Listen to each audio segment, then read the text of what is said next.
Continuano le scese in campo in vista delle prossime elezioni per il rinnovo della carica di primo cittadino ad Agrigento.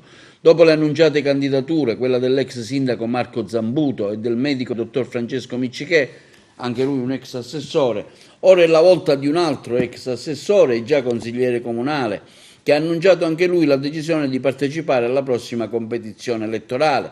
Si tratta dell'avvocato Davide Lopresti, che afferma che come Agrigento abbia bisogno di un cambio generazionale. Da 20 anni, afferma Lopresti, la città è amministrata da professionisti della politica e le condizioni di sfacelo e di invivibilità sono allucinanti.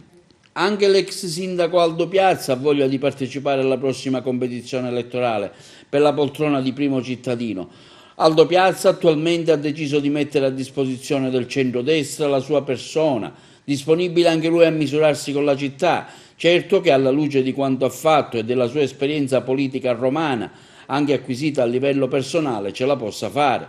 Piazza, ricordiamo, fu sindaco di Agrigento dal novembre del 2001 al maggio del 2007.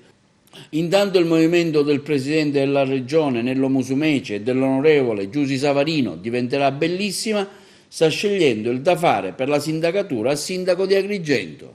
Il leader di Diventerà Bellissima, ad Agrigento si voterà col nuovo anno, già in campo sono scese alcune personalità, ecco quale linea seguirete voi? Allora, noi in questo momento abbiamo visto diverse autocandidature tra uscenti, ritorni e nuove glorie, ma nessuno di loro ancora propone con chiarezza programmi per una città che ha bisogno di cambiare, che ha bisogno di emergere, che ha bisogno di avere una prospettiva, un futuro di speranza.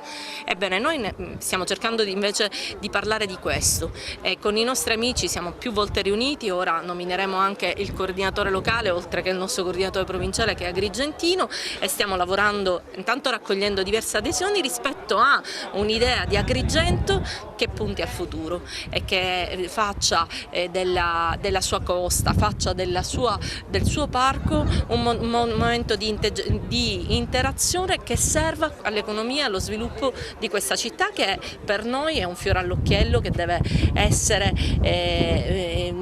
riconosciuto non solo in Sicilia ma in tutta Italia.